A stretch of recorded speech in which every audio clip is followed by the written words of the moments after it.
Welcome to the Crisil TV. The narrative on China has largely focused on the slowdown in the Chinese economy and its rebalancing, which is moving away from industrial sectors towards services sector. But very little attention has been given to how this rebalancing is impacting the rest of the region. China is not a small economy, so when it moves, the other economies will also move along with it. And to discuss this and more, I have Dr. Paul Gruenwald, S&P Global's chief economist, with me today. Welcome to the show, Paul. Thanks, DK. Well, let's begin by asking on the Chinese growth. I think it's an enigma for many, but the Chinese authorities' target of 6.5% to 7% growth, is it achievable? Looks like they're achieving it, but is it sustainable? That's the more important question. Yeah, we've been paying more attention to the quality of growth, and it's true the Chinese are achieving the growth target of 6.5% to 7%, but that's been done with an awful lot of credit, and we're a little bit concerned that credit growth continues to run at about twice the rate of nominal GDP growth. So given that foreign demand has basically disappeared, productivity has slowed, and the labor force has peaked, we think there's a case to have a more moderate growth target for China, maybe closer to 6 than 7, and we think that would put the economy on a more sustainable path where credit growth would be largely in line with nominal GDP growth. Well, I think let's come to the next more important development in China, which is moving from industry to the services sector. I mean, are the Chinese authorities able to engineer a successful movement from towards services from industrial sectors? What are the challenges? Yeah, it's been kind of a one-sided rebalancing. The industrial part of the economy, where a lot of analysts have focused, has definitely slowed down. We have the so-called Li Keqiang Index, named after the current premier, which looks at industrial production and rail traffic and port traffic, etc. That suggests a significant slowing in the economy, which has happened in the industrial or investment half of the economy. Retail sales on the consumption side is holding up pretty well.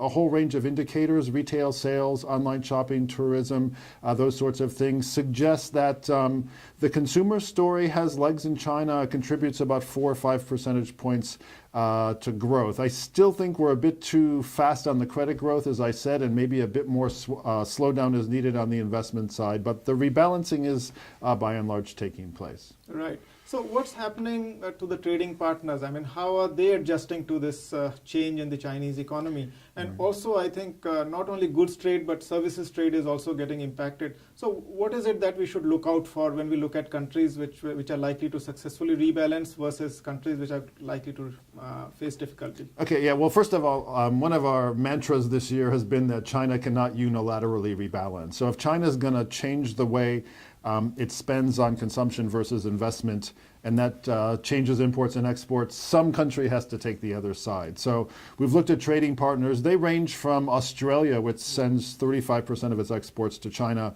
to India, which is actually closer to 5 or 6%. All the countries are going to have to adjust to the fact that China's spending composition is changing. Part of that's going to be the exchange rate, part of it's going to be government policy, part of it's going to be factor mobility. Can we get labor and capital into the new sectors? There's going to be new opportunities. And also the financial sector. Do we have the nimbleness to get credits to the new guys? It's very difficult to measure this. One of the things we're looking at now is services, as you mentioned, DK, and we can pretty clearly see that China's starting to ramp up the services imports. That includes education and tourism. We can see things like India's longstanding surplus in communication and IT. The region as a whole looks like it's picking up spending on discretionary services. So we think this is the next leg of the growth story, but you're right. Countries are going to have to kind of rebalance around China, and we'll have to see which countries and policymakers can sort of successfully address that challenge. It's going to be an open field with lots of opportunities, but I think lots of challenges too in restructuring the trading partners of China. Well, I think the last question, you've been in India for traveling for last 2 days and you've met a lot of people. So what is the sense you're getting India versus China in terms of quality of growth, its sustainability? Yeah, well, we've been focusing a lot on the trajectory of growth more than the actual numbers. As I mentioned, we're Not overly concerned, but we are concerned about the trajectory of the Chinese economy. We think the target's too high, and we think credit growth and the quality of credit has been kind of weak.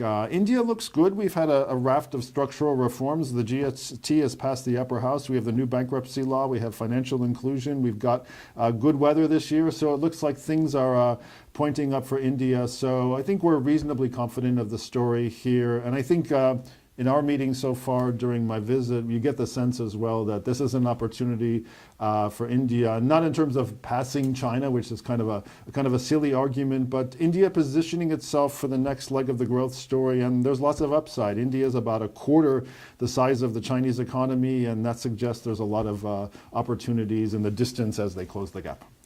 Thank you very much for your time, and thank you very much for watching Crisil TV.